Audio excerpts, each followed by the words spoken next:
Ating beloved Brother Matthew Cabral sa kanyang patutuot. Hallelujah, praise the Lord. Ang pinakamataas na pagpupuri, pagluwalhati, pagdadakil at pagsamba ay tanging sa ating pinamamahal Panginoong Hesus po lamang.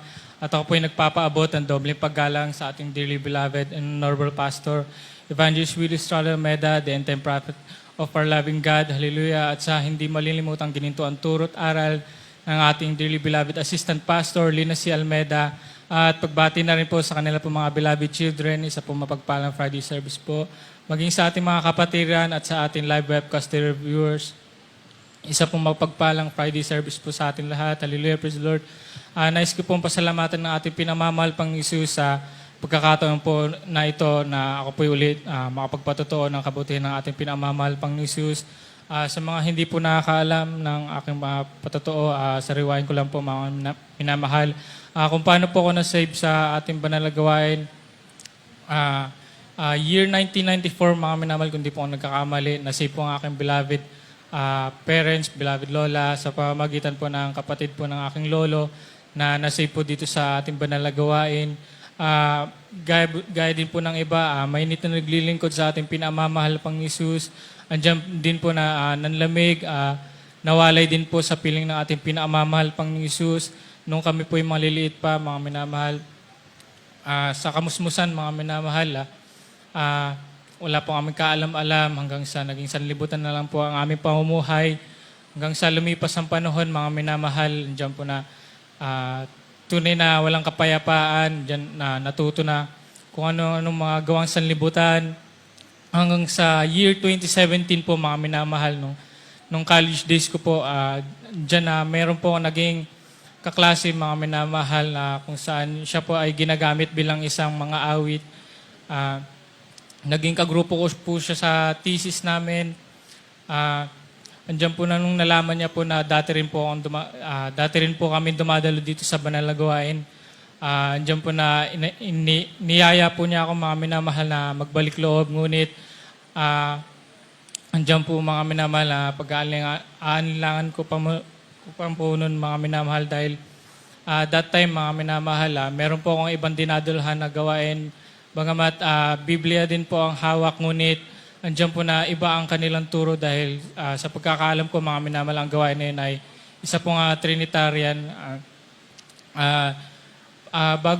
Kailangan mo na makatagal bago mabautismuhan, at ang bautismo po nila sa kanila doon ay kailangan po may bayad. Hanggang sa October 15, kung di po ako nagkakamali, mga minamahal, na yun po ay church event, mga minamahal, kung saan ginaganap ang Talipaw. 2017, 17th anniversary Talipaw po, anniversary po ng Talipaw. Andyan na naalala ko po na inimbitahan po ako ng aking kaklase na dumalo. Ngunit nung time na yun, mga minamahal, hindi pa po ako nun marunong mag-commute mag-isa, hanggang sa tinanong ko na lang po yung beloved nanay ko dahil sa kagustuhan ko na dumalo, kahit mag-isa lang po ako, andyan na humabol po ako. Alas 7 na po noon ng gabi, hanggang sa maabutan ko po ang banal gawain na halos patapos na rin po, mga minamahal. Andyan na nabautismuhan po ako sa tubig sa pangalan ng ating pinamamahal pang Isus.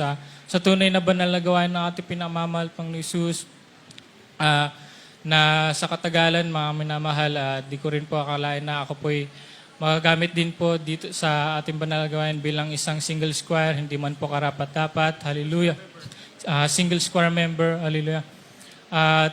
Ito lamang po, mga minamahal, mga nakaraang linggo lang, mga minamahal, dyan din, sinubok po ang beloved lola. Andyan po na isang gabi, ginising na lang po ako ng aking beloved lola na inuubo at patuloy na dumudura ng dugo. Hallelujah. Andyan na bilang tao, mga minamahal, andyan po natakot, mga minamahal. Ngunit andyan po ang comfort ng ating pinamamahal pang Isus na talaga pinaisip po kagad na magpuri sa ating pinamamahal pang Isus, manalangin, magsisi, hanggang sa hindi pa rin po tumigil ang pag-ubo at pagdudura ng dugo ng aking beloved lola, hanggang sa patuloy na nagpuri, nagsisi sa ating pinamamahal pang Isus, hanggang sa unti-unti mga minamahal, humupa yung pag-ubo ng aking beloved lola hanggang sa gradually mga minamahal, unti-unti pinagaling ang aking beloved lola sa karamdaman na yan. Hallelujah. Amen. Praise the Lord. Bagamat hindi po namin alam na kung anong eksakto karamdaman, ngunit andyan na patuloy na pagtitiwala at umaasa sa ating pinamamahal na Panginoon Jesus na siya po ay pagagalingin ng walang ginagamit na kahit anumang uri ng gamot. Hallelujah. Hanggang sa tumagal na ilang linggo, mga minamahal, andyan naman po ang pumalit naman po, pananakit ng kanyang pigi, kung saan talagang nagpahirap sa aking beloved lola nagpahirap mga minamahal sa paglalakad, ngunit andyan ang habag ng ating pinamamahal Panginoon Jesus. Ganon din po mga minamahal, nagpuri, nagsisi, hanggang sa unti-unti pinagaling ang aking beloved lola sa kanyang karamdaman. Hallelujah. Amen. Praise Hallelujah. the Nalabis ko po pinasasalamatan sa ating pinamamahal Panginoon Jesus na hindi na po kami uminom ng gamot, gaya rin po na sa akin mga minamahal.